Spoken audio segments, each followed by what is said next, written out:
Fix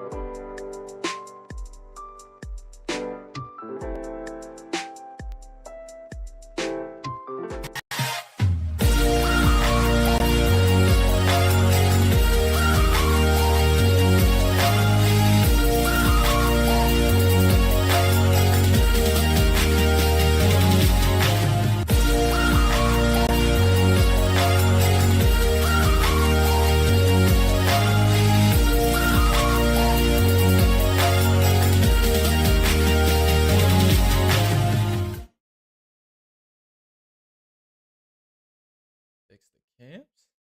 All right. Hello, everybody. Welcome in to another episode of the Full Send Half Mast Podcast, episode 118. Oh boy. I don't know, man. Tom, this is going to be a short podcast. I'm not going to lie. There's not a lot to talk about this week. I guess the best way to basically summarize this weekend is it's domination weekend. We'll get into it. We have a few talking points from specific races, but yeah, I don't think I mean, in recent memory, I can't remember a weekend like this in motorsports where every race was just a domination. I mean, I just can't remember it. It blows I my can't mind. remember either, to be honest. So we'll talk about that with you guys here tonight, and then no major news this week, really. I mean, we had the Catherine Lake thing. I guess we can kind of talk about that, but man. And then we'll preview this weekend's races, obviously. For Easter weekend, we got F1 at Saudi Arabia at Jeddah, a track that me and Tom have a love-hate relationship with. Also, WEC is back this weekend for their second round at Imola, which will be a great race. And then also Rockingham for the NASCAR Xfinity and Truck Series this weekend. So we do have some races, even though the Cup Series is off, IndyCar's off. We do still have some races this weekend for Easter. Then we'll also give you our driver of the week and bonehead of the week segments like we normally do. Those polls will be out for you guys after the podcast to vote upon. And then that's it, man. That's really it. And then make our picks, obviously, for the race this weekend. But first off, I got Tom with me here today. Tom,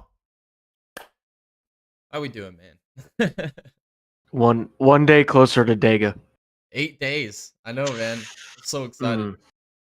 Just 8 more long, grueling days, and then we'll be at Talladega under the Alabama Bama man's sun, and we'll be enjoying some Talladega week. I can't wait. I can't wait. Man. Yeah. Fly out. Yeah, next Wednesday morning. Early, bright and early. I think like 5 in the morning, I think. Something like that. So yeah. Oh yeah. We're getting close. We got this podcast, one more podcast next Tuesday, and then it's Dega week, man. So yeah, I'm excited. Can't wait. All right. I guess the one little bit of news that I did have, Tom, I think we should talk about Catherine Legg making, I think I didn't really get the full, I saw the full list. I can't remember them all off the top of my head, but she's running a bunch of Xfinity race or a bunch of road course races and Xfinity and Cup. I think there was a Richmond in there somewhere. Can't really honestly tell you some of the other tracks. There weren't very many ovals, mostly just road racing in NASCAR. So, yeah, I guess we could chalk that up. I know she's running Rockingham this weekend, Jordan Anderson Racing. So, we'll see how she does this weekend. We'll talk about that when we get to notable entries. But, I mean, no expectations, obviously. I think it's just kind of a publicity stunt. But we'll see. We'll see.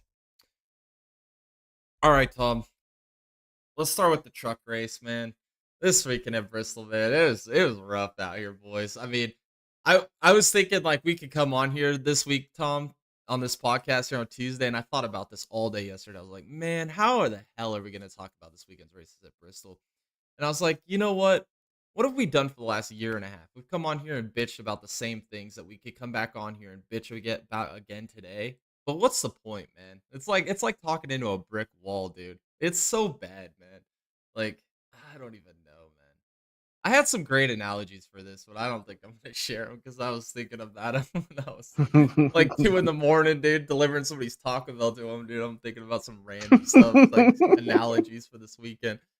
Oh man, just laughing my ass off, having a good time. But let's just say it now. Chandler Smith basically dominated this race. I missed it. I was working, and I went back and watched the parts of it, watched the highlights. There's just nothing going on in this race, I mean, I turned it off, to be honest with you. it was bad. And I really thought the truck race was going to be the best race of the weekend. I think we came on here last week and we said that. We were like, you were the one that got me kind of optimistic about the tires at Bristol for the Cup Series. I was kind of skeptical about it, but I knew IndyCar was on at the same time, so I was like, I got a backup plan. Um, and then obviously the truck race. I mean, it was just an absolute Debbie Downer. We did have one major crash I do want to talk about with Frankie Muniz, Ty Majeski, Stuart Friesen, Brandon Jones. I mean, typical Bristol wreck in my opinion.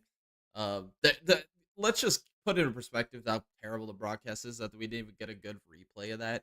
Even on the highlight video, they didn't even give us a good replay of that. Like the only frame we got was just that steel frame of the cars sliding against the wall down the track. Why? Why can't we get a good freaking camera angle, man? It's a half-mile track. You don't have a camera everywhere? Oh my goodness. So I don't even know what the hell happened there. We do have to talk about Stuart Friesen absolutely dumping Tony Breidinger. I think I wrote it right here in the notes. Friesen dumps Breidinger. Lol. I don't even know. Like a lot of the story beforehand of that whole incident right there. But you know what? Something had to happen to piss Stuart Friesen off like that. I kind of feel like Breidinger probably deserved it. Oh, I'm sure. She was driving like a complete jackass out there, man, and he just got tired of it.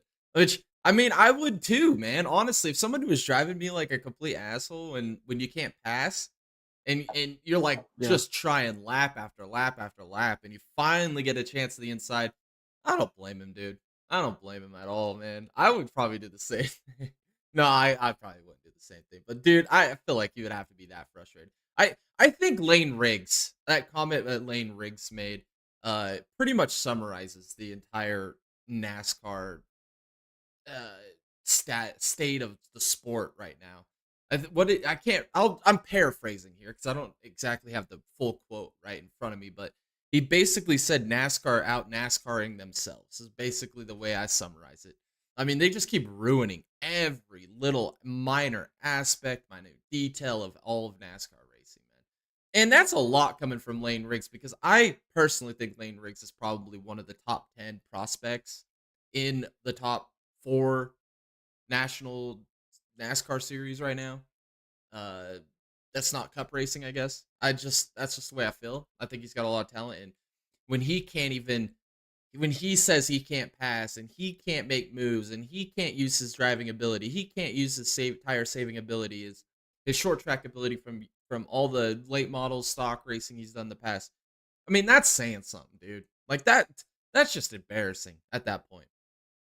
Yeah, I mean, he kind of just went off on NASCAR at that end of race interview, didn't he? I mean, he Oh, just kind of 100%. there was nothing wrong about what he said too. Like that whole ordeal that he had going on right there. I mean, there was nothing false about it. And shit, I don't know, dude. You got to listen to Denny Hamlin.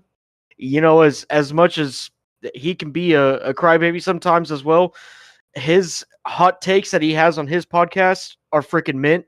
And it goes right in line with what Lane Riggs said, man. Like everything that NASCAR is doing right now is wrong. It is complete ass backwards. 180. What we need to do is a 180 and start undoing some of the damage that has already been done. Yeah, I agree. And I was kind of thinking back on that too, and I was like, I think when it kind of took that change, like I was like, when did NASCAR really jump from entertainment or from racing to entertainment? I was trying to think back and when that really started. And it's like, I feel like I can't remember. Was it the caution clock of the truck series that came first? Or was it the gimmicky all-star races that came first? What was I feel like think that's it's when the it took ghost off. cautions in 2010. Yeah, and then I I'm think trying to that's when the seed was planted, and then it continued on, and then in what was it, 17 when we got the playoffs? No, Yeah, no, it yeah, was it 16 was when we got the 17 playoffs. or 16. Yeah, Okay, cause well, yeah, cause either way, 16 was the year that, or no, it was 14 we got the playoffs because that was the first year of the 16 driver playoff. But Yeah, Oh, okay. yeah. Well, then you had the playoffs, right? Which just added another gimmick to the championship. And then, yes, the 20-minute caution clock with the truck series. And then it turned into stages. And then it went to the Cup series. And then we got this garbage ass next gen car. And then with single lug wheel wheels. And it's under the floors generating the massive amount of downforce on these cars. It's the I mean, independent rear suspension. It's the toe links breaking at any slightest contact with any of the cars. It's not what we had and when we were growing up. No. And then what is a caution? What is a soft tire? Yeah, yeah, exactly. Yeah, yeah. Inconsistencies in finishes, Option terrible tires, rain technology. tires, Oh, we gotta rain. we gotta classify that. Wet weather tires. Yeah, all right, okay. I like how they changed, like they went from rain tires to wet weather tires in like a week because they realized they couldn't race in 'em. Oh man. What clownery? What Oh man. clownery? And then finding drivers for this, not finding drivers for this when they're basically the same thing, intertwined. Uh, Disqualifications for this and that. And yeah, it's just so much wrong with NASCAR, dude. It's so bad. I mean, it's just sad because I went to my local short track this weekend, and shit, man, car counts were down on a lot of classes, dude. There was like a couple classes with like 4 to 7 cars in like most classes out there. It was just bad. First weekend of the year is kind of a cold night. It's just bad car classes. But you know what? By golly, have I ever seen a better race with 6 cars on a freaking track than I did all weekend, man. Like those guys for 30 laps put a freaking show on for the ages, you Dude, know. I'm telling you, I was out at our local dirt track with my son for the first time. It was maybe 40 degrees out. I mean, it was cold. But I'll tell you what, man, the passion that some of these guys have while toting around the most junked out, the most bucktooth hillbilly Crown Victoria you could ever think of, racing around that racetrack while flames are spewing underneath the car and they're bumper banging and they're door banging and they're going through the corner for the race win. That is cool. That's something that I mean that it was 40 degrees. I had my son sitting there shivering, wanting to go home, and they're coming off of turn 4 side by side, flames rolling out of one car and the other car about halfway up the wall. And you're up off your seat and you're like, Hell dude, yeah. this is the best thing ever. You can't there's no other place to see this unless you're watching like I don't know, one of those racing documentaries on Netflix that are obviously not true, never what happened, but it definitely happened there that night, you know? Like that was cool. Gives me I goosebumps think just about that listening to moment. that. Oh, I know. That I relive that moment a lot because I was like, why have I not been coming here ever since I moved here? That's what I'm saying, dude. Support your local short track, man. Yeah. Some of the best racing you'll see, dude, is at a local like the race I was talking about, 6 sprint cars, non-wing sprint cars. And these things got a lot of power, not a lot of downforce. These guys are wheeling the hell out of these things, trying to save tires. And it came down to the last lap. The dude saved just enough tire. The leader got big enough gap, so he closed down the gap late in the race and come into the white flag off of 4, dude. He just or going into 3, enters wide, cuts underneath him, coming to the white flag, pulls off the most beautiful crossover, takes the lead with 1 to go, wins the race. Like it was insane. The entire crowd gives him a standing ovation. All the drunk rowdies are throwing their beer in the air and having a good old time. I'm like, it's just a great like. You can't get that. Go to your local short track. You know how much I spend for a ticket, Tom? 10 freaking bucks, dude. Yeah. $10 to get in there, bro, and just to enjoy that for 4 hours on a Saturday night, man. Like that's what I love racing, man. That's real racing to me, dude. Like it just we've gotten so far from that in NASCAR. We've just gotten so far from the objective, and it's and you know that it's so bad, Tom, because put that graphic on the community page. NASCAR is so consumed by the television numbers that they don't give a shit about the product on track. I think that's 100% what it is. They're not willing to fix anything if they can bring in 2 million viewers a week. And the problem is, there's 2 million of you people tuning in every damn week to watch that crap, dude. And the thing that makes me mad, and I don't know if this number's accurate, it said 81,000 people watched the IMSA race this weekend, Tom. I think that's the best race of the weekend. 81,000? 81,000 people watched it on US Network, Yikes. which I think that number's false because it was also on Peacock. We don't have the Peacock numbers, so it could be probably double that if you count Peacock viewers. Yeah. But let's just go with the number that they posted. 81,000 people watched IMSA this weekend, and it was the best race of the weekend. How freaking sad, bro.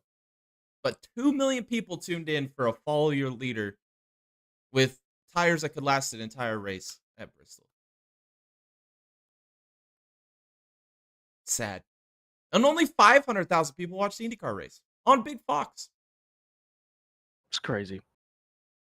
I mean, to be fair, also those races were competing with the Masters, if that makes any difference. Yeah, I guess you're right. The Masters were this weekend, huh? Yeah. And plus, and again, I think another thing that hurt IndyCar is it was on at the same time as the Cup race. Which, if you guys did what me and Tom did, I missed the first 100 laps of that race, Tom. So, because my parents came to visit me, we were out eating lunch, come home late, just before the IndyCar race. I was like, I got to get home before the IndyCar race because that was my priority for the day. So I threw on the Cup race when I got home. It was like lap 100, and I'm watching it, dude, and the cars are just in a single file line, and then within like 10 seconds of watching it, Tom, they throw that graphic up on the screen.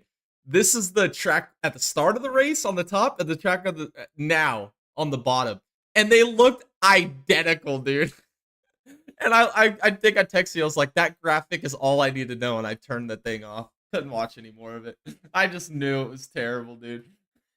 Just off of one freaking screenshot picture on the screen, dude. Yeah, I couldn't. Oh, I think I turned it off after stage 1, to be honest with you. yeah. Well, I didn't start watching until the beginning of stage 2, but yeah, it was bad. Yeah, this whole week it was bad. I mean, I guess we got to talk a little bit about the Xfinity race. I want to just kind of brush over all of NASCAR real quick, Tom, and then we'll move into IndyCar and IMSA and F1. But the Xfinity race, that crash, dude. What the hell was Dean Thompson doing to Sheldon Creed, bro? Like, I nominated him as the bonehead of the week, man. That is just stupid, dude. Like, there's instances like we've seen bump and runs at Bristol before, right? That's kind of like the iconic. Yes. Or that's where it came from, right? That's where it started across the entire world, the bump and run. But that wasn't a freaking bump and run, dude. He just straight up sent him, dude. He drove right through him, is what he did. I mean, it was violent, dude. He ends up hitting the outside wall. Who was it? Was it Brennan Poole that came in and just? I mean, it absolutely obliterated both Poole's and Creed's cars, man. Like, unsafe as hell. Left side completely exposed. And you know what, Tom? We were doing that watch party at the same time. And I was like, I got to go back and re-look at the timestamp on that caution. I went and re-looked it back up. It took them 5.6 seconds of Creed sitting with his door exposed on the straightaway for them to throw the yellow. They don't care, man. I'm telling you. I've been saying this since 2022. They do not care. And they will continue not to care. They just don't care.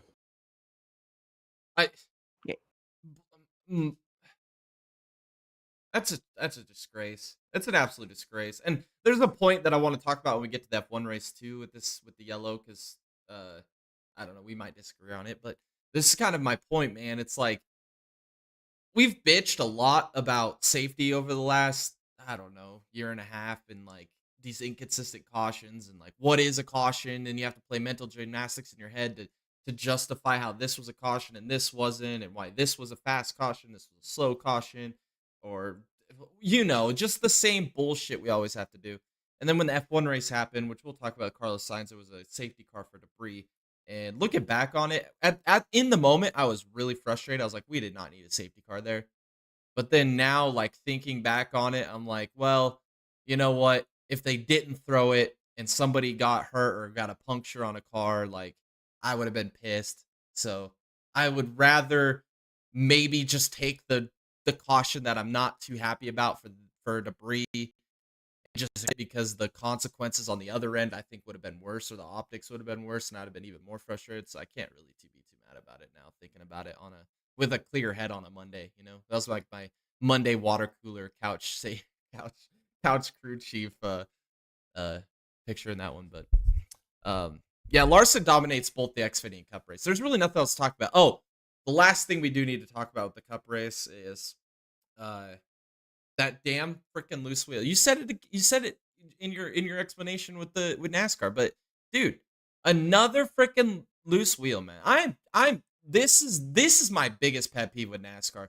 I am to the point where I am over it. It's every damn week, man. Every week.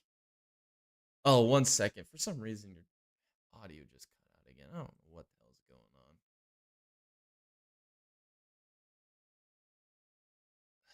on. It's frustrating me. Mic check? No. It could be my headset.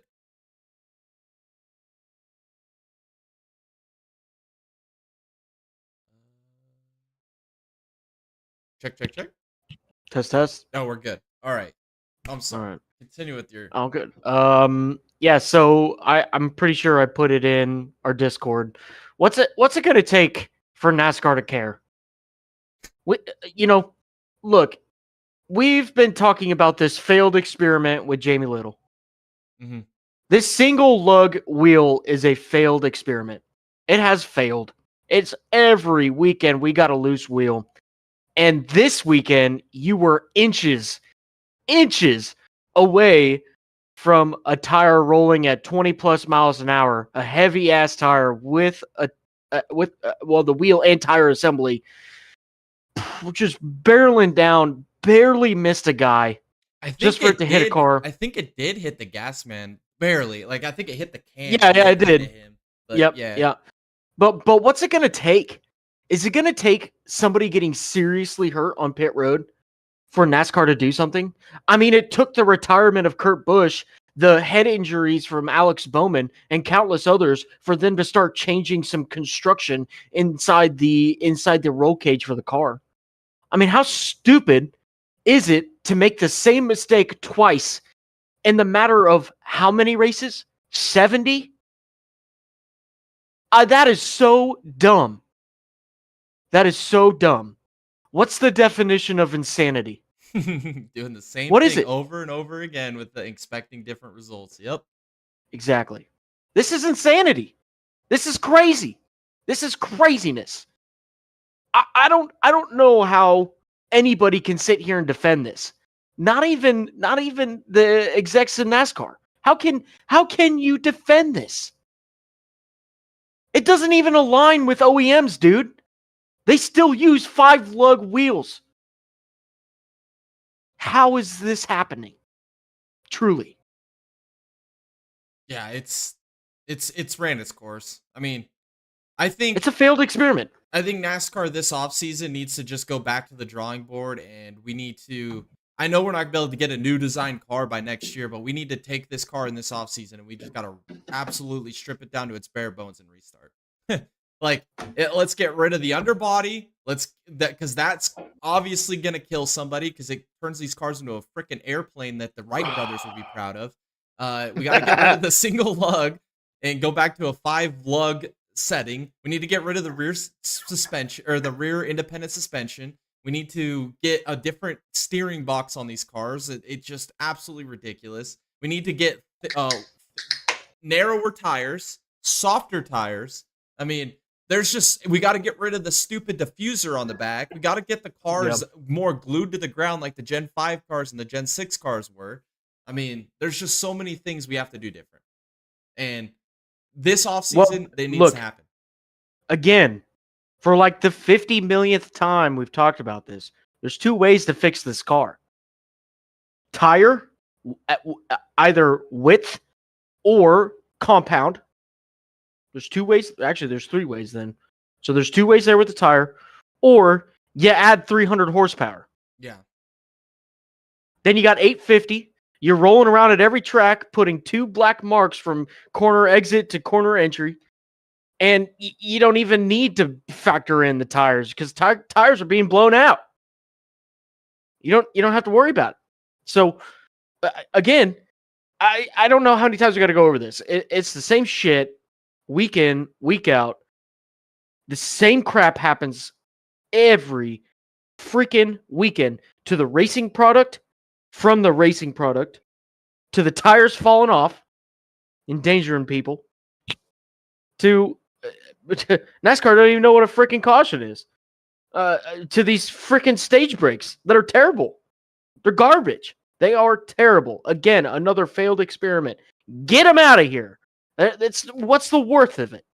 You got 3 races in one. Ooh. They all fucking suck. That's the deal. Yeah. They all suck. Every single one of them. Yeah, it's terrible. Every race this weekend. Bring back the COT. That's what I'm saying. I think that would be your cheapest fix, Tom.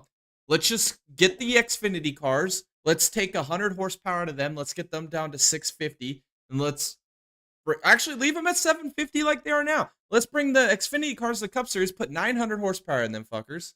Let's take 100 pounds of weight out of them. And let's run those as the Cup car next year. Yeah. That's what they I'm need saying. to do something. Because the Xfinity Series car is the best car. And even the Xfinity this weekend was ruined because of the PJ1. Why the hell are we adding a compound to a racetrack?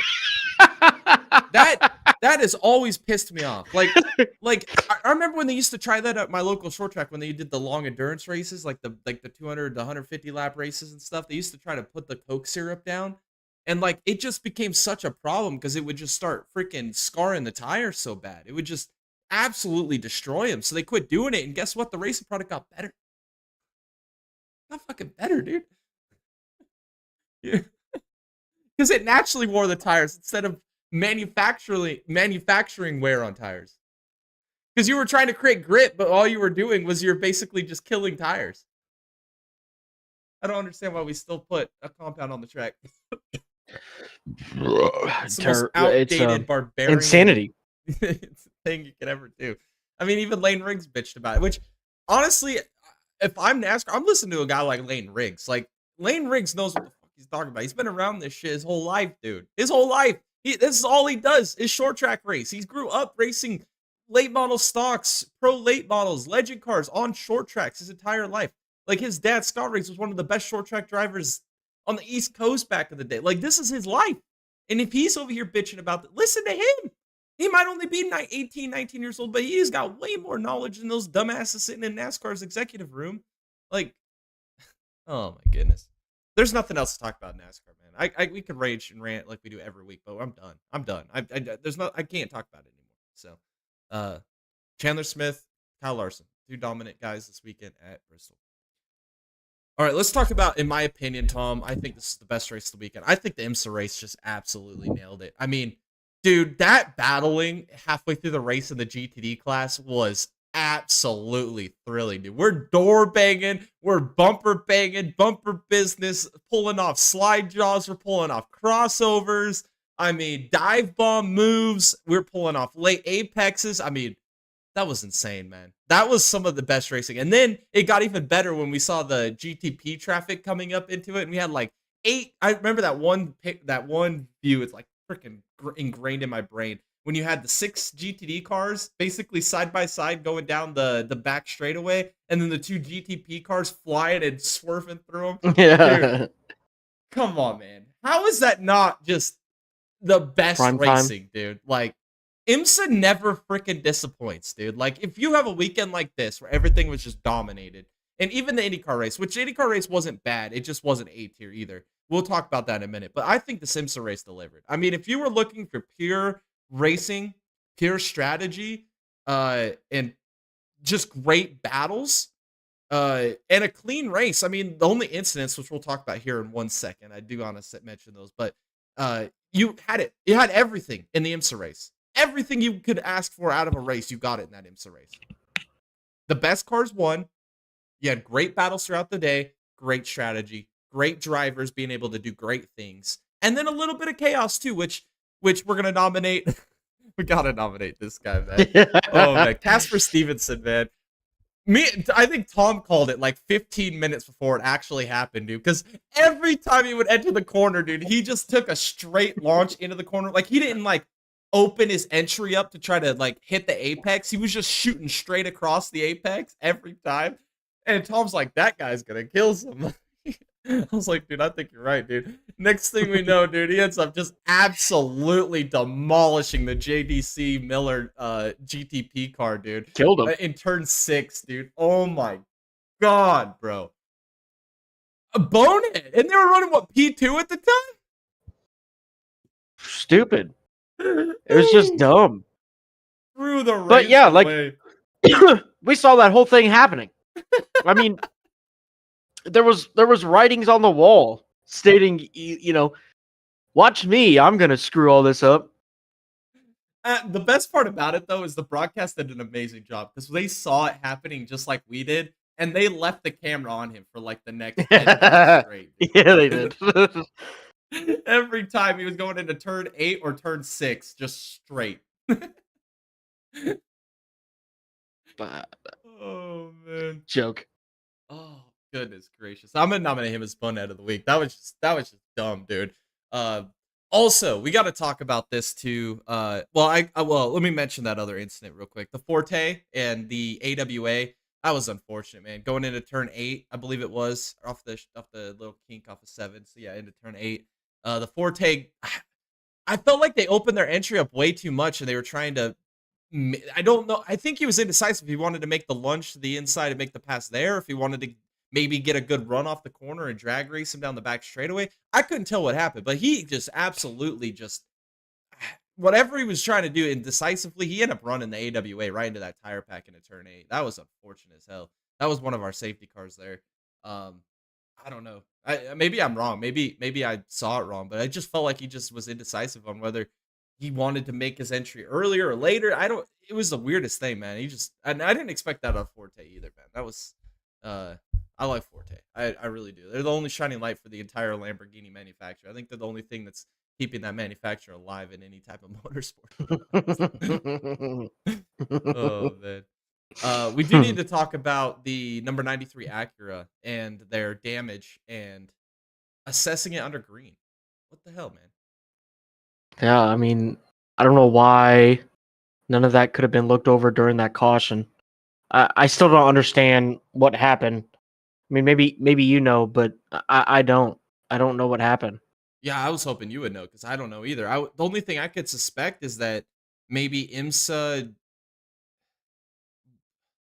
didn't allow them to do it under yellow and forced them to come in under green. I don't know. It's just that was the oddest thing, man. I don't want to speculate and be like that guy that goes Big Daddy IMSA on him because I don't know. Because maybe they thought the damage was less than it was. I don't know. I don't know. I really don't. I have no explanation.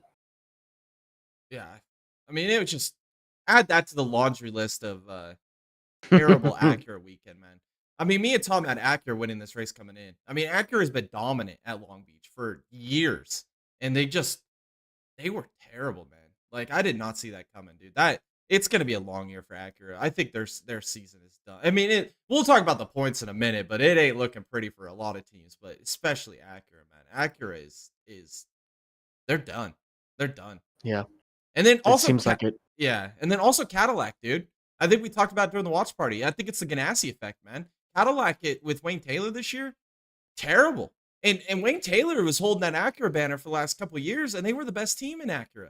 And then they switch over to Cadillac. Ganassi's gone, and now Cadillac can't even. They were terrible. They were competing against the freaking Aston Martin, dude. They were in Aston Martin territory, dude. It can't happen. That can't happen.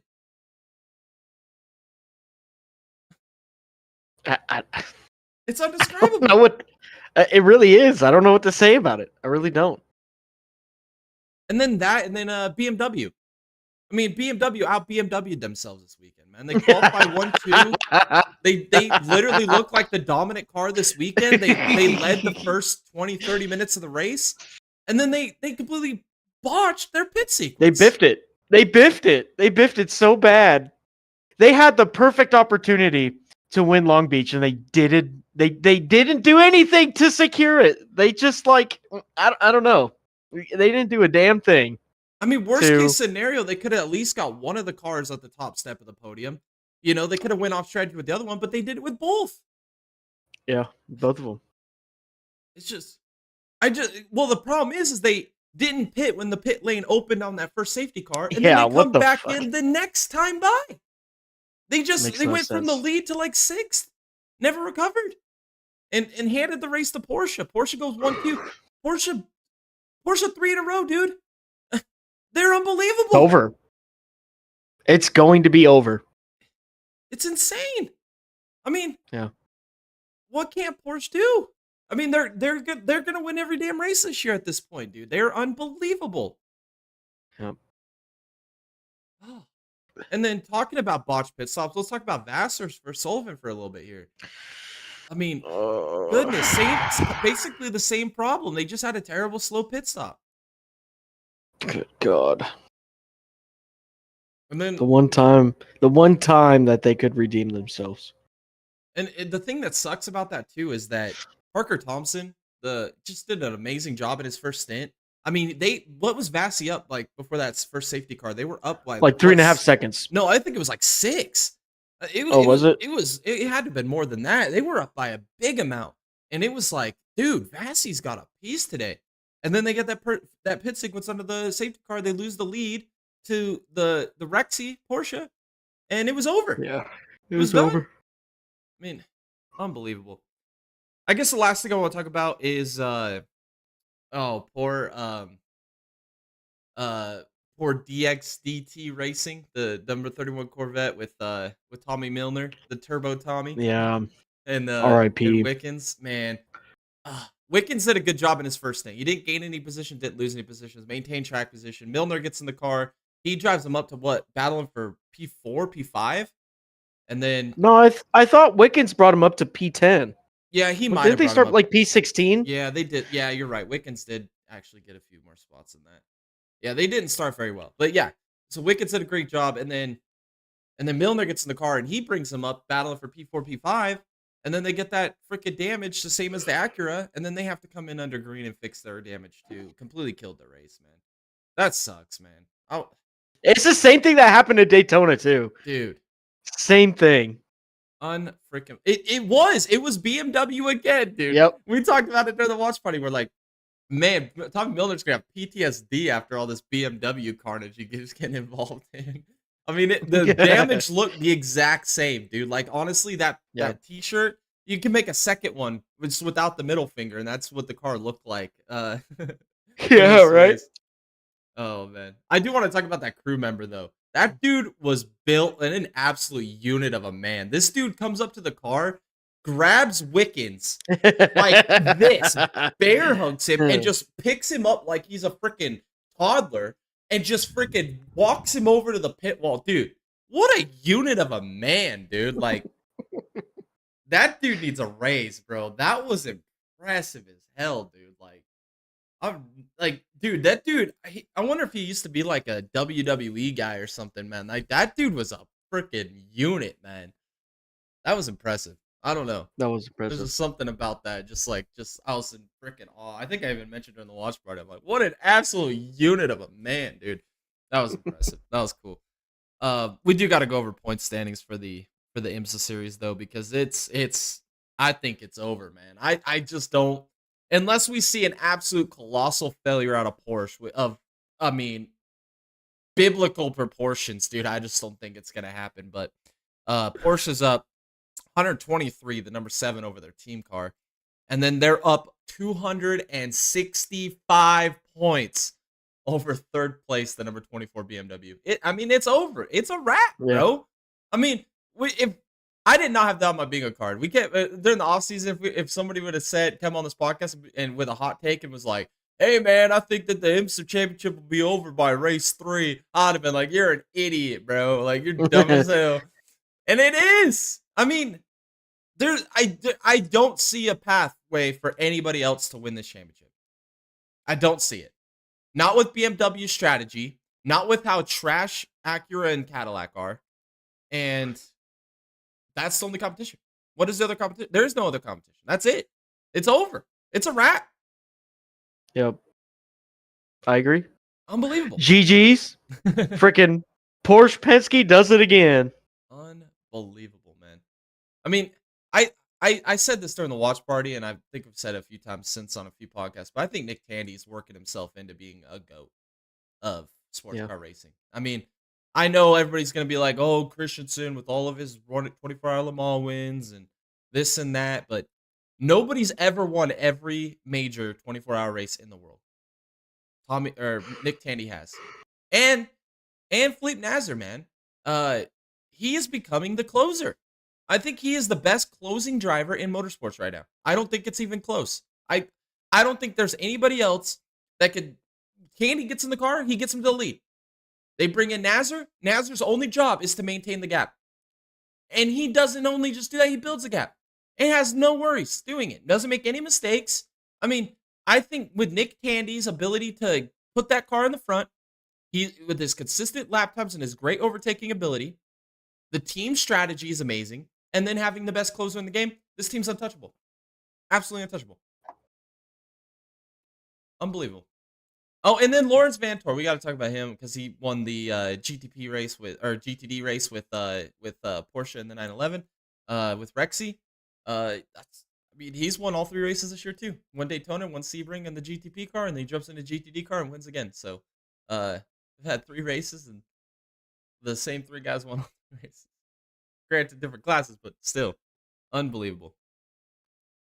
All right, let's talk about the F1 race, then we'll jump into IndyCar, and then we'll go over driver and bonehead of the week, and then we'll give our predictions for this weekend's races. F1. Orlando Norris, our favorite punching bag, the grid box penalty to start the race. Unbelievable. Actually, it's not unbelievable. I watched the restart. I watched the initial start, Tom, and I was freaking mesmerized. I was like, "Holy shit, Lando freaking got a good restart! I can't believe this." All right. And then not even like 30 seconds later, they roll back the tape, and he's like parked like a half a car length to pass his pit box or his grid box. I'm like, that explains it. Yeah. Yeah, no.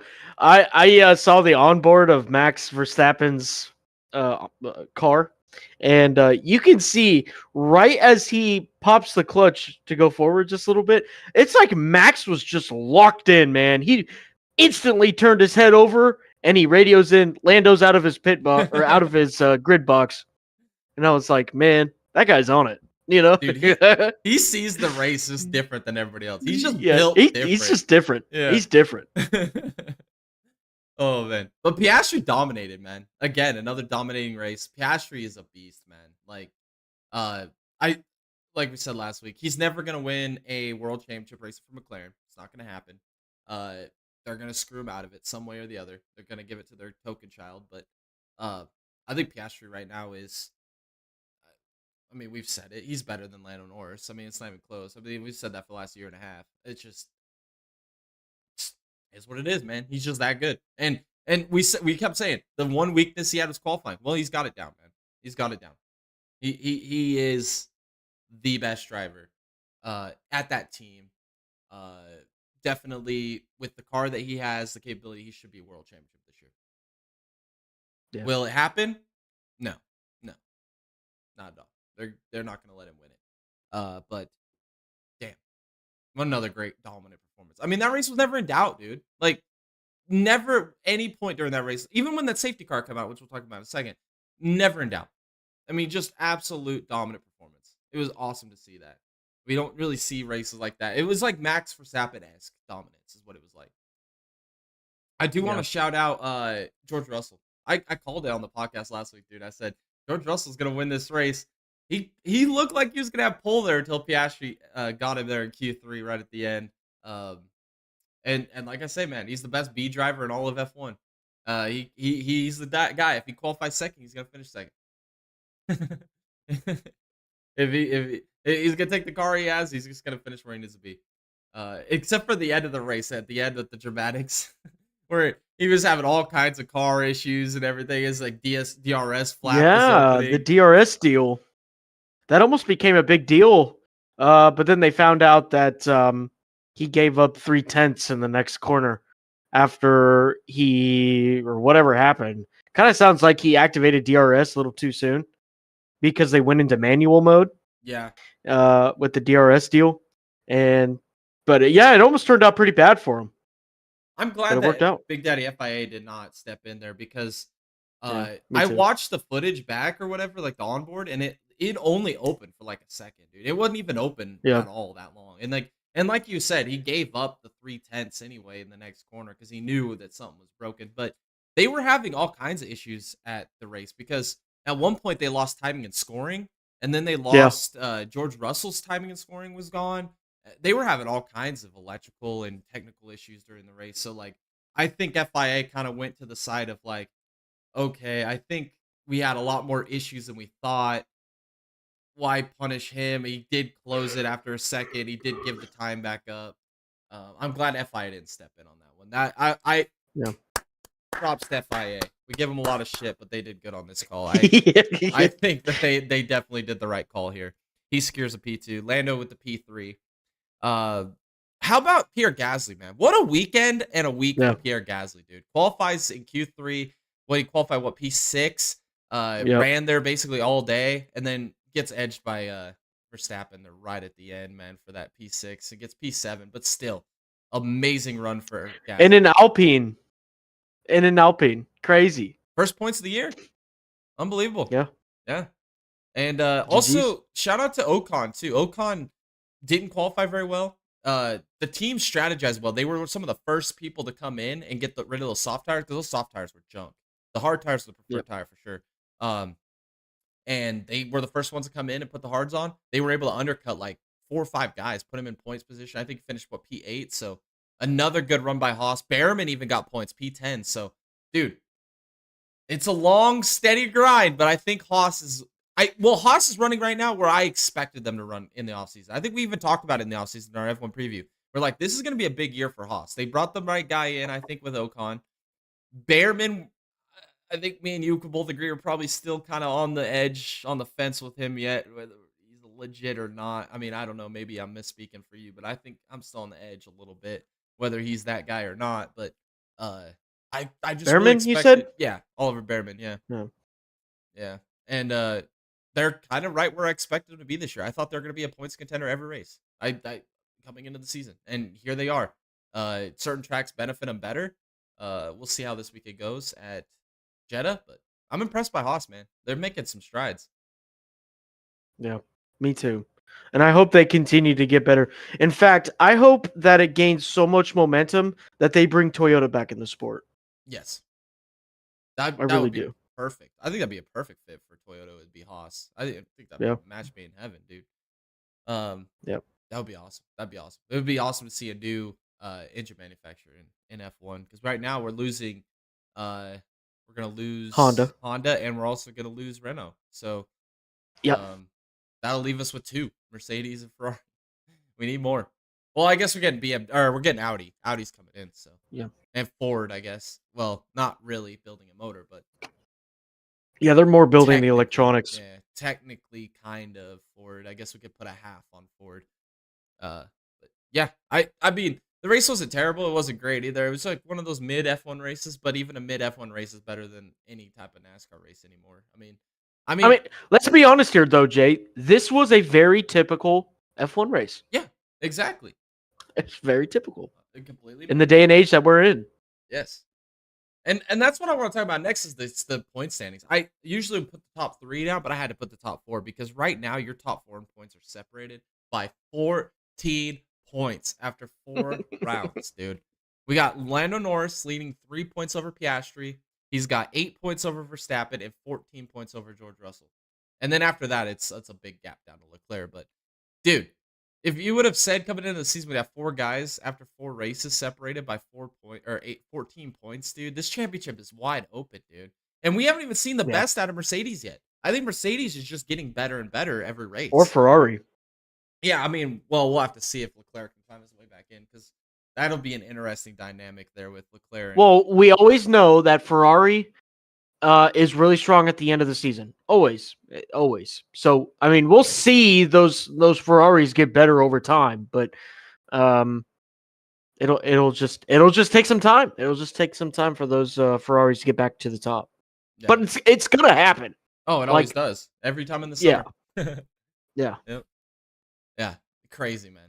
Crazy start to this F1 season. I am just so excited to see as it continues to progress. Constructor standings, McLaren 58 points over Mercedes, 80 points over Red Bull. I mean, it's going to be hard to beat McLaren for the Constructors Championship Yeah. this year. It's You're not really, going to. I don't think it's going to happen either. All right, final race of the weekend I want to talk about is the IndyCar race. I mean, Kyle Kirkwood. I think this is a career drive, dominant. I mean, I think Hinch, or what was it? Was it Hinch or was it Townsend? I can't remember who said it, but Kirkwood out Pelot this weekend, man. I think he I really did. know. It He was really impressive. did. Well, hold on. Let's give some credit to Pelot here on his drive to the front because Yes. the strategy was there, the pace was there. He even got to the most crazy thing that we saw this weekend in the IndyCar race is at the end of the race with about lap 60 when Pelot came out on his last pit stop. Yeah. He could not get around Kirkwood. Oh Yeah. no, it was Kirkwood who came out on his last stop. Pelot had the hot tires. Yeah. Yeah, because Yeah, he like wanted the he was already undercut. warmed up and everything. Yeah. Yeah, and he could not pass Kirkwood. That was defining right there. That was a damn good drive by Kirkwood. Kirkwood should be getting knighted right now for that drive like that. I mean, that was incredible, honestly.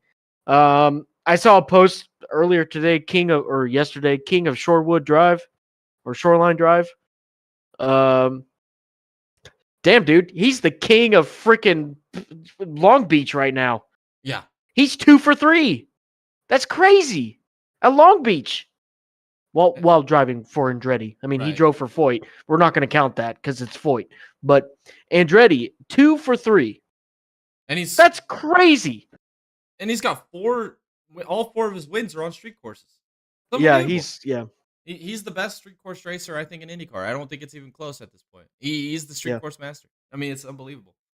I mean, even at a good run, he was the best Andretti car at St. Pete as well. I mean, which going into Yeah. the weekend, it was shocking that Herta kind of threw that one away. But yeah, I mean, a great performance. And like you said, with that final pit stop when Pelot came out with the undercut and he was trying to get by Kirkwood, and I saw him just dumping push to pass, and he was not gaining any time. I was like, it's over. Yeah. I was like, it's over. It's cooked. Unless Kirkwood makes a mistake, it's over. Like it's not happening. So, good job by Kirkwood.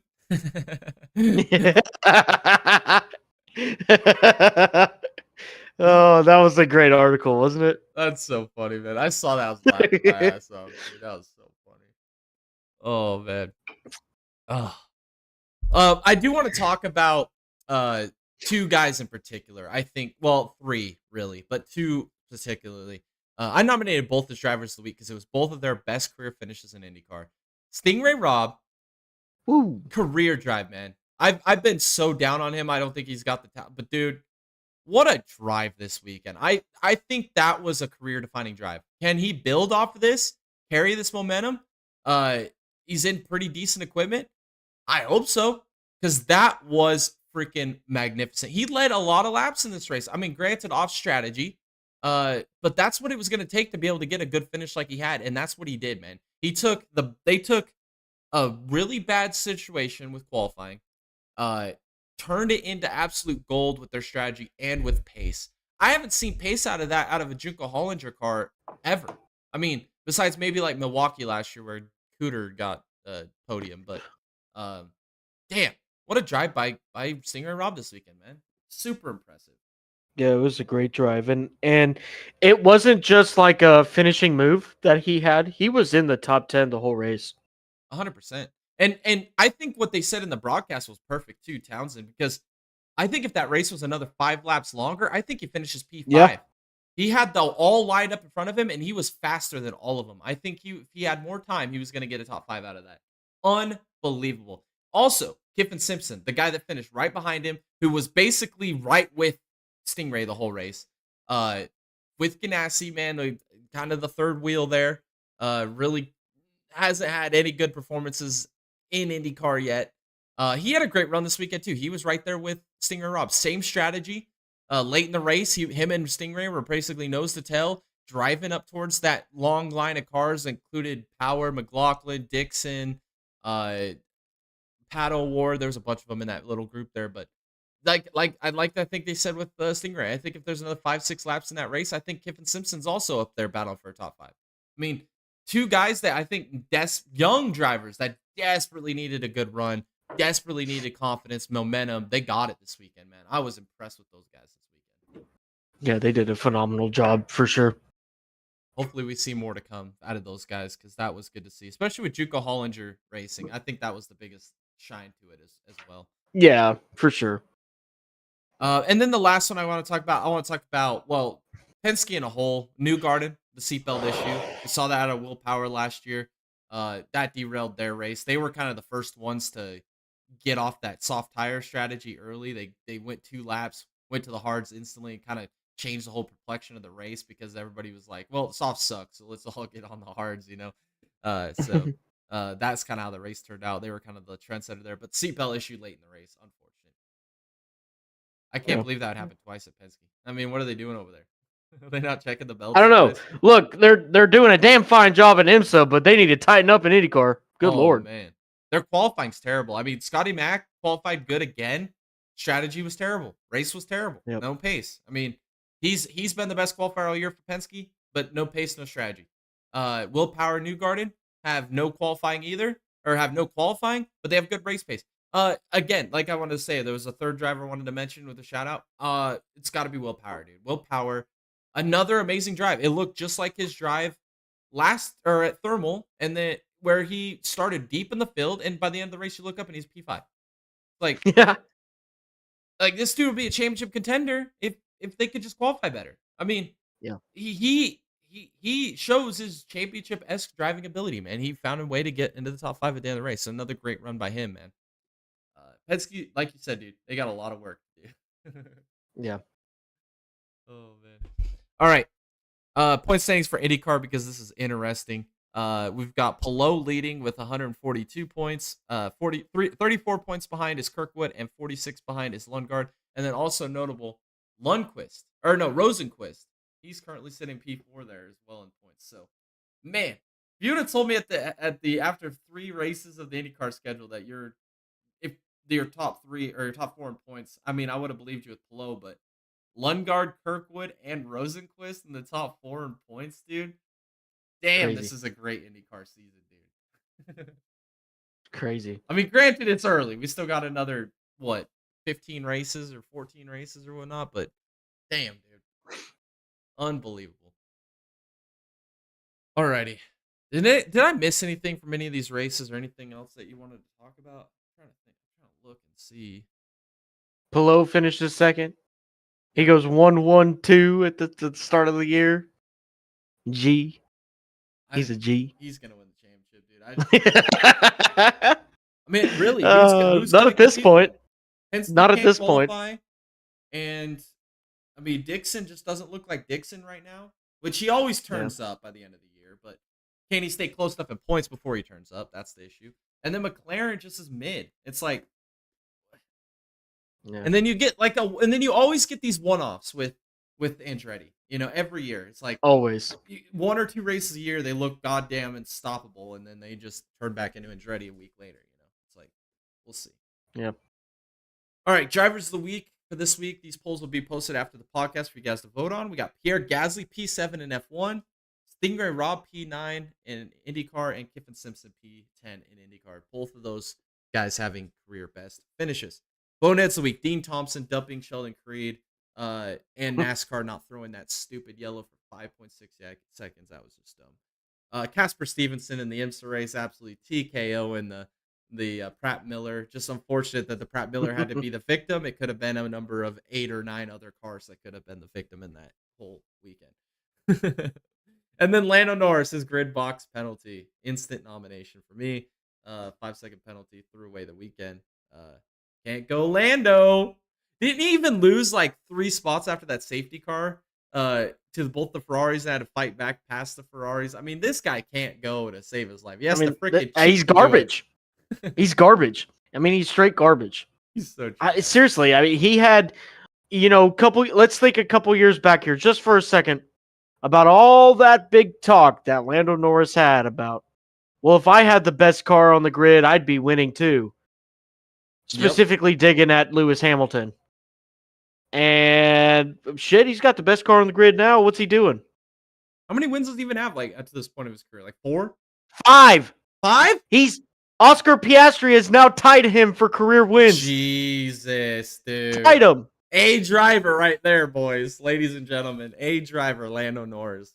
Oh, my God. Yeah, he's a driver. I mean, that's for sure. Good God. I'd be embarrassed. What a joke. Only 5 wins with the most dominant car 2 years in a row. What did Max Verstappen have the most dominant car 2 years in a row? And he had, like, what, 30 freaking wins? Oh, God, man. That's crazy. Alrighty. Yeah, that's it for the race this weekend. We'll preview the upcoming races here for Easter weekend. We got the Trucks Xfinity at Rockingham, F1, F2 at Jeddah for the Saudi Arabian Grand Prix, and then the World Dirt Championship at Imola this weekend for the 6-hour race. Notable entries for the Truck Series, we got Brandon Jones with Tricon in the 1 truck, Sammy Smith and Corey Day both with Spire in the 07 and 7 respectively, Luke Fenhouse in the 66 for Thorsport, and then Parker Clearman back with Henderson Racing again, man. One more time. Run it back, baby. Let's go. And then Xfinity, yeah. Bonsignor with JGR in the 19. Catherine Legg with Jordan Anderson Racing in the 32. Casey Kane makes his return to NASCAR this weekend in the number 33 HedrickCars.com machine for RCR. Vicente Salas. You guys are a bunch of iRacing guys. This guy will be making a start this weekend for Alpha Prime Racing. And then Austin Green with Jordan Anderson Racing as well in the 87. They're doing 4 cars this weekend. It's old Jordy, man. I am so glad I'm not working for that team. So glad. Oh, man. Alrighty. Let's get into it. First pick of the night. We're going to go with the Truck Series, the Black's Tire 200 on Friday at Rockingham.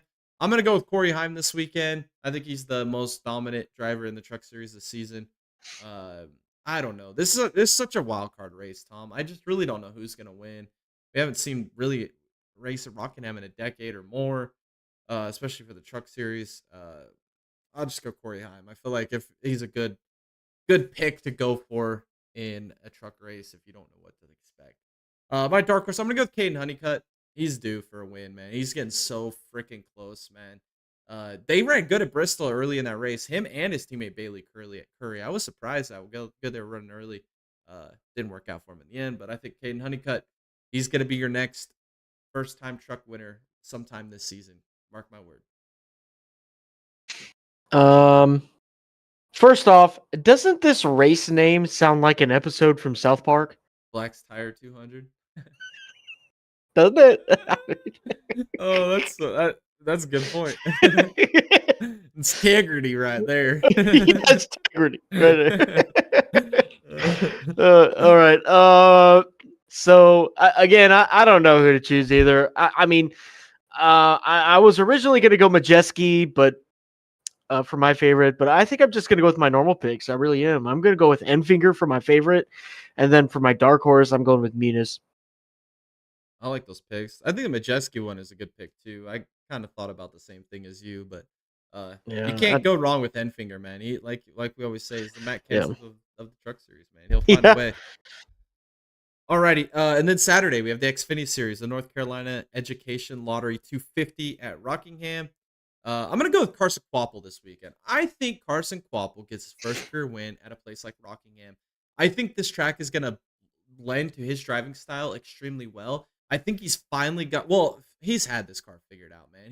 He's been so close to winning a race this year, and I want to take him now before I can't take him as I picked him as a favorite, but he's not going to be a dark horse much longer. He's going to win a race, and I think this weekend it happens, man. Watch out for Carson Kvapil. I think the JRM cars this weekend are going to be dominant. I don't think Toyota's going to be good this. Well, they're going to be good, just not as good as JRM. I think JRM, this is their weekend to win, man. I think it is. It's just going to happen.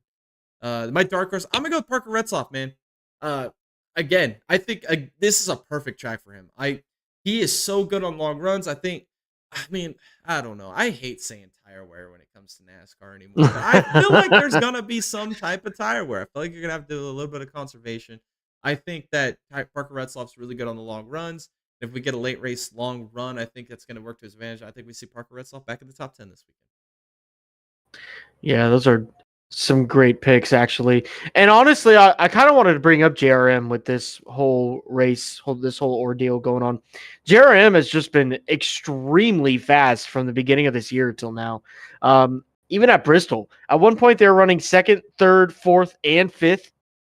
That's crazy, man. That is crazy. I mean, if Larson wasn't there, could you imagine a JRM 1, 2, 3, 4? It could have I don't happened. think that's ever been done before by any team in the history of NASCAR.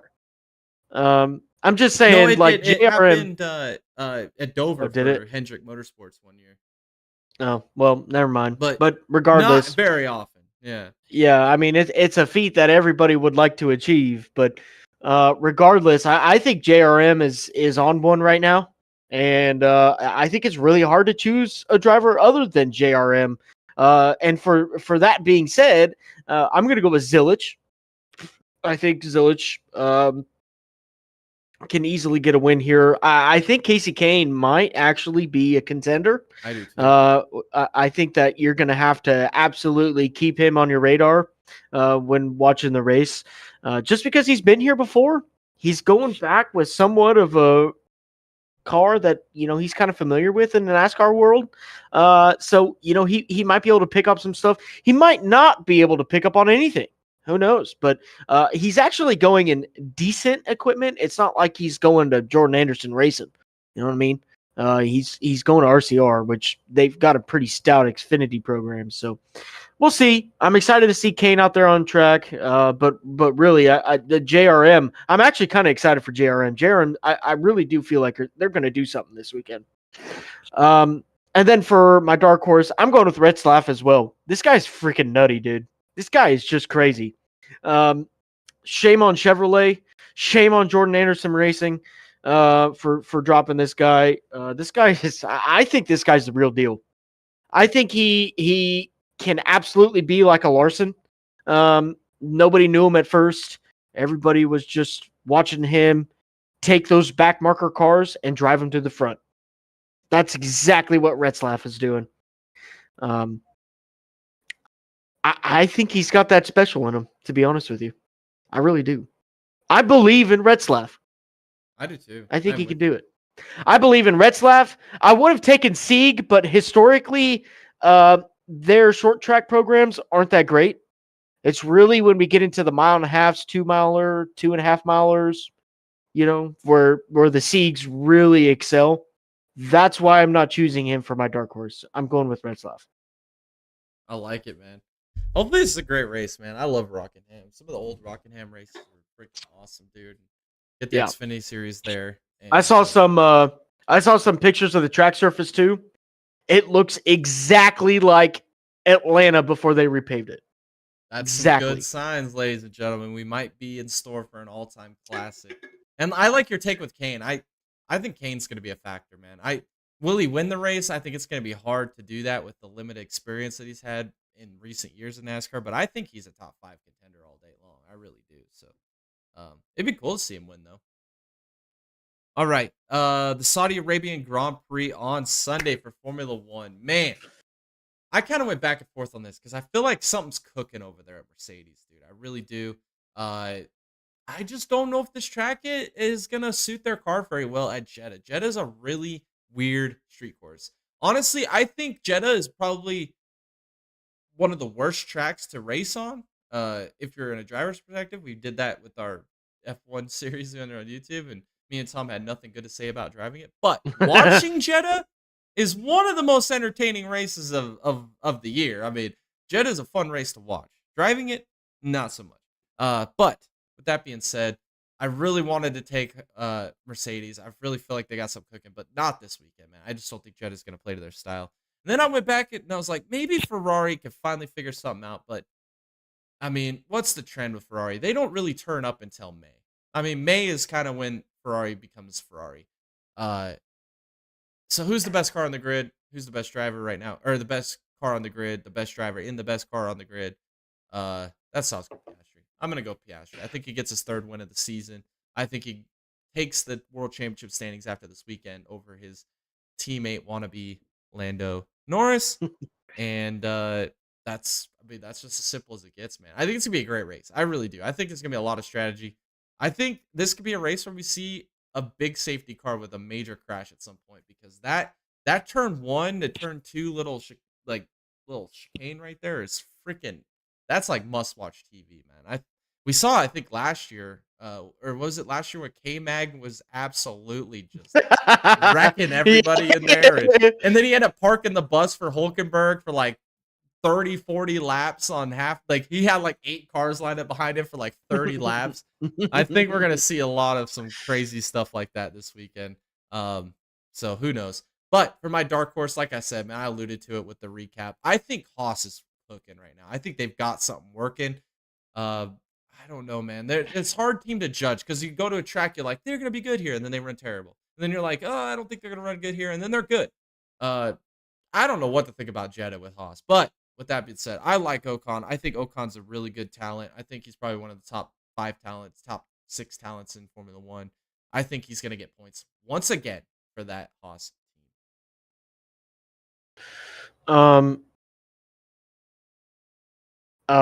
Sorry, I got sidetracked. This woman officer just pulled over a truck, and this guy came flying in, hit the police car, hit the truck, and this dude gets out, and he asks the officer, "What's wrong?" I mean, obvious. This dude's blitzed. I'm not gonna lie. I mean, okay, sorry. Anyways, multivitamins, that's for sure. Yeah. All right. Favorite Saudi Arabian Grand Prix. I'm kind of gonna go against the flow here. Yes, we don't see this team do good in the early parts. Yes, they've been kind of in a lull right now. But honestly, I'm going to do it just to keep the sake up. I really don't want to choose Russell. I know Red Bull's not going to be good. I do not like McLaren. I like Piastri. But Jay's got that locked down. I'm going to go with Leclerc. And solely just because of the unknown. Really. It's just the unknown. Jeddah's a really technical track. We've seen Leclerc do some pretty incredible things on some technical tracks in the past, and I mean he could do it here again this weekend. So I don't know. I'm kind of locked down on who I can choose, but I'm gonna go with Leclerc. Dark horse. I'm gonna say it all year long. It's gonna be the same thing. I'm an absolute believer in this guy since Italy of last year. I'm going with Kimi Antonelli. What an incredible start to the season that he's had as a rookie. And it's only going to get better. We're going to see that man on podium. I think it is entirely possible that we see that Mercedes in pit road. Or pit road. Yeah, we're definitely going to see him on pit road, but on a race win. So I like it. Yeah. That's a good take with Leclerc. Leclerc has kind of been the shining light for Ferrari this year, so we'll see. I like I said, this is gonna be a hell of an unknown this weekend at Jeddah. It's gonna be interesting. All right, I guess the race I'm really looking forward to this weekend, man, because I just love sports car racing so much, and I love the World Dirt Championship. But this weekend, the 6 hours of Imola, oh boy, are we in for some more magic, dude? I mean, dude, if we get a race like we had at Qatar, dude, this might be one of the best races of the year. I mean. With that being said, man, I went back and forth on my pick for Hypercar. I really don't know. We saw at Qatar, we saw BMW just absolutely dominate the beginning of that race. It looked like BMW was going to be the team to beat, and they just BMW themselves. And this is becoming a freaking trend, man. It's just like BMW, like last year they had the car, or they had a little bit of pace, but then they would just wreck all the time. They just didn't have the right driver lineup, it felt like. And then if they didn't have pace, they would still wreck. It's like this year they've got pace. Those BMWs are good. They're fast this year, but they can't freaking strategize a race. They can't finish a race. They can't. They can't prevent themselves from absolutely just flopping it on the ground and tripping on it. I mean, it's so bad to watch BMW this year. So I can't take them. I gotta see something from them before I can believe in them. And then the obvious pick, right? Ferrari. I mean, dude, Ferrari is unreal right now. When they got control of that race at Qatar, it was over. It was a lot like we've seen with Porsche and IMSA. I mean, it was over. Ferrari is the best team in World Endurance Championship. But I can't take them. I can't take them.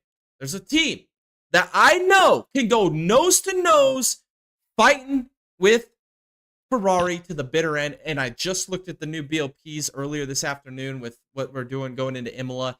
And I think that this team, the Cadillacs, I think they got a pretty favorable BOP this weekend. Unlike our friends over there at Toyota, they got freaking rim-rounded again, man. Did you see that, dude? They got their BOP got worse.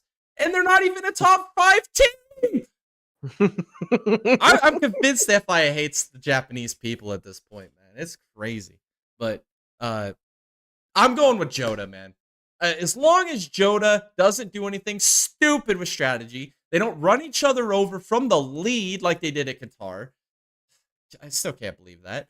I think Jota could win this race. And with that being said, I'm going with the number 12 Jota. I think this weekend is Cadillac's time to put a stamp on the World Endurance Championship this year. Take the fight to Ferrari. Build something going into Le Mans. That's in a couple months from now. That's the race everybody wants to win. That's the big crown jewel. The championship starts here for Jota. They're in a hole in the points. They've got to make up the ground this weekend. They got to take the fight to Ferrari, and I think they overcome, and I think they do it. My dark horse. I was really impressed with the pace they had at Qatar. Maybe didn't really get the result that they probably should have had late in that race. They kind of fell off and got passed, obviously, by the Porsche, and then all 3 Ferraris go podium. That was absolutely insane. But they were good at the beginning of the race. They were up there with the BMWs. They were up there with the Porsches. They were up there with the Cadillacs at one point.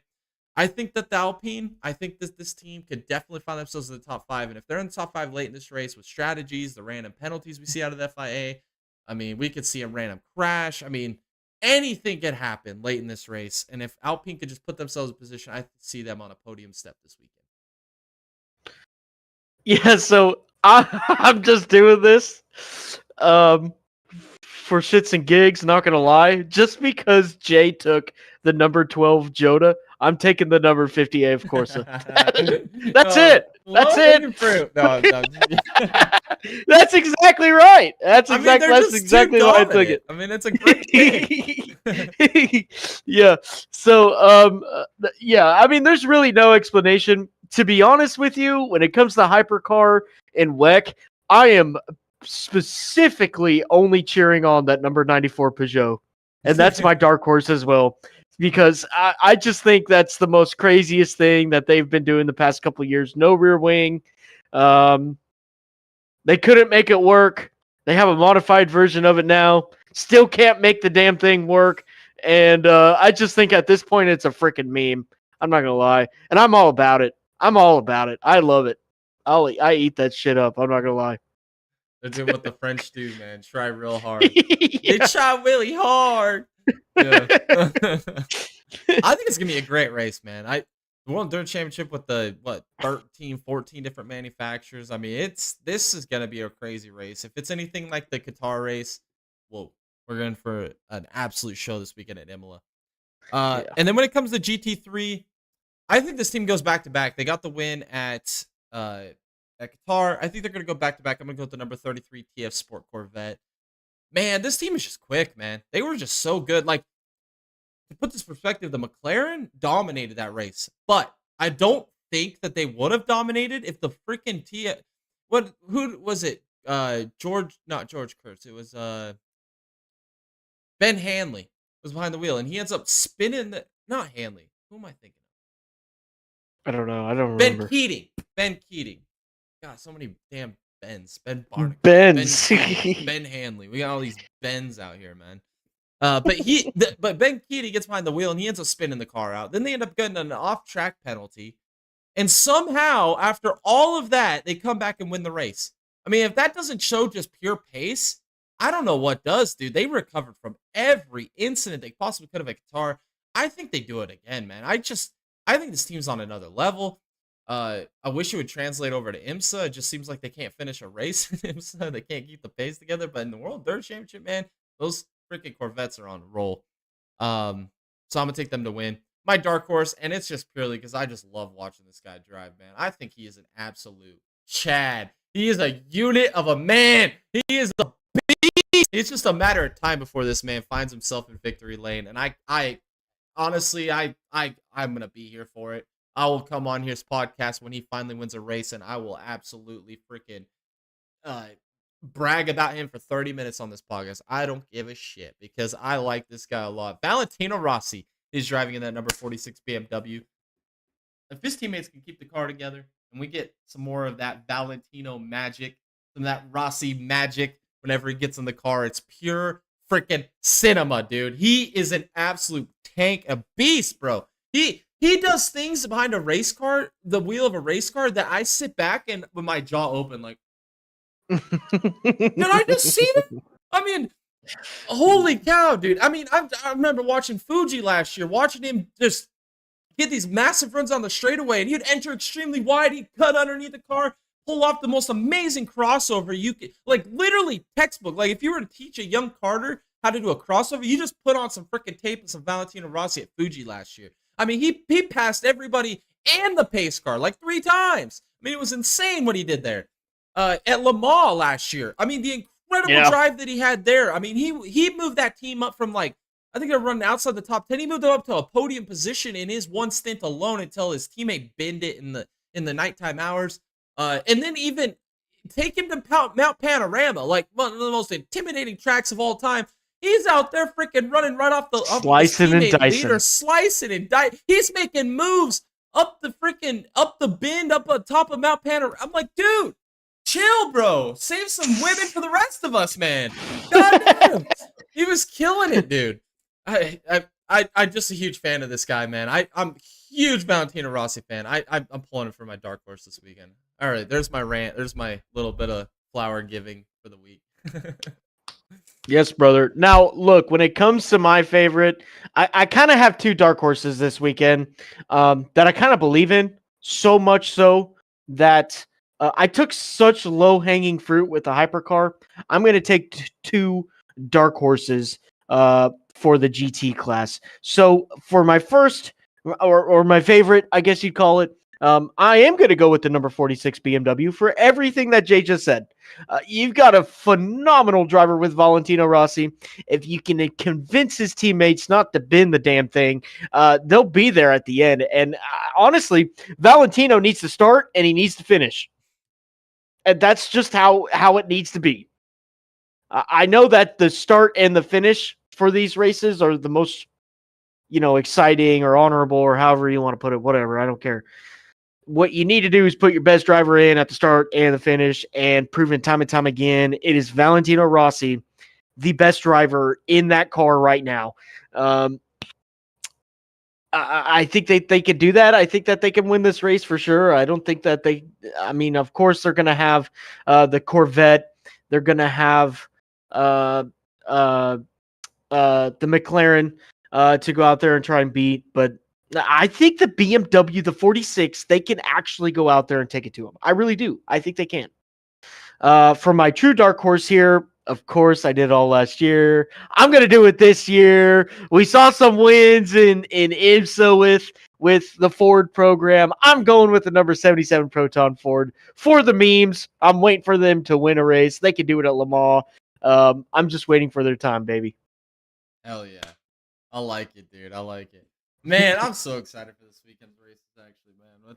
With Jeddah, it's a wild card, in my opinion. And then, I mean, obviously, we get some freaking awesome sports car racing. And then let's pray. Let's pray we get some good Xfinity and truck racing this weekend at a legendary track that we haven't seen in a long time. And I'm optimistic. I think this is going to be a great weekend of racing. This last weekend, I mean, to put it into like 2 words, I mean, absolute domination. I mean, that's all we saw all weekend. Every race was just a dominant performance. So we'll see if this weekend turns out to be the same. I hope not. I hope we see some great racing. And knowing that we have sports cars and F1 on TV, we are going to get some great racing. So, no NASCAR fantasy. My F1 fantasy hasn't changed. I'm not sure about you, Tom. I don't think yours No probably change. either. So we won't go over that. But that'll do it, man. That'll wrap up this podcast for this awesome Tuesday afternoon. Um, Make sure you guys follow us on all of our socials. Stay up to date with everything we're doing on this channel. All those are in the description below as well as on the screen for you guys to go follow. Thanks to everybody who watched us over on Kick, everybody watching us over on YouTube. We really appreciate you guys tuning in here on this awesome Tuesday. Make sure you guys join our Discord. Link is in the description below as well. Join the most awesome racing community on the internet. All the memes, rumor, news, drama with all motorsports around the world. Make sure you guys join that and interact and post your own stuff as well. Oh, one thing I have to do say, Tom. Congratulations to Tony Stewart, man. He ends up Oh winning yeah. this weekend in NHRA, dude, at the Top Fuel Dragster, man. He is the first Go. but he's won in IndyCar, NASCAR, Silver Crown, USAC, I mean, NHRA, I mean, Xfinity. I mean, eh, what can't this guy win Goat. in, bro? He's the GOAT. That's a goat. I mean, we did that Mount Rushmore. Did we put Tony Stewart on our Mount Rushmore when we did Yes. that a couple years ago? I think Yes. we did. Because we had what? We had Mario Andretti, AJ Foyt, Tony Stewart. Jimmy Johnson, Dale Earnhardt. No. We No, we didn't have Dale Earnhardt. Because we did worldwide sports. Yeah, we did all drivers from all around the world. I know we had Mario Andretti, AJ Foyt, Tony Stewart. Oh, it's Juan Pablo Montoya. Yeah, that's right. Yep, That's right. That was our Mount Rushmore. Yeah, he's the GOAT. I mean, those are your 4 greatest drivers of all time. Max Verstappen's closing in on it. We'll see what he can do outside of F1 once that period of his life ends. And then we still have Connor Zilic. And I think Connor Zilic could be working his way up to that ladder too to get away from frickin' NASCAR. But we'll see. Anyway, thank you guys so much for tuning in. Appreciate you guys so much. We'll catch y'all in the next one. Have a great rest of your week.